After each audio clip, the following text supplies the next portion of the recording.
Prijepolje, rodni grade, ti si ponos Prijepoljcima. Deca iz vrtića Naša radost sa svojim vaspitačicama pripremili su prigodan program za početak obeležavanja Dana opštine. U dečijim recitacijama i koreografiji uživali su predstavnici lokalne vlasti, roditelji, ali i njihovi mlađi drugari iz vrtića. Smatramo da oni kao budućnost svake zemlje i bogatstvo svake opštine treba da dobiju značajno mesto i prostor u obeležavanju svog grada.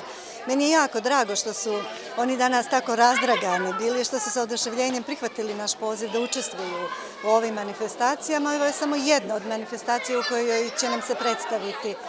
Mališani iz predškolske ustanove stalni su učesnici svih manifestacija u gradu, a čast da učestvuju u proslavi Dana opštine pripala je deci iz starije predškolske grupe vrtića Naša radost.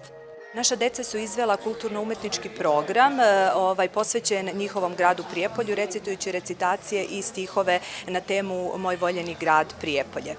Ono što mi našim sugrađanima pružamo u toku narednih dana jeste i otvorena izložba Volim svoj grad, koju će građani Prijepolja imati priliku da pogledaju ovde u galeriji, odnosno na otvorenoj sceni Gradskog muzeja i koja će trajati u narednih mesec dana. Pozivam sve naše sugrađane, naše drage roditelje i prijatelje da učestvuju i u ostalim manifestacijama u kojoj će naša deca sa zadovoljstvom uzeti učešće. To su otvaranje likovne radionice koju organizujemo u saradnji sa Domom kulture. Zatim naša deca će uzeti učešće i u programu koji će snimiti šarenica RTS-a, kao i učestvovaće na svečanoj sednici Skupštine Prijepolja 7.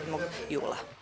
U okviru obeležavanja Dana opštine u galeriji Doma kulture postavljena je izložba slika iz legata umetničke kolonije Mileševa sa motivima Belog anđela, manastira Mileševe i Svetog Save.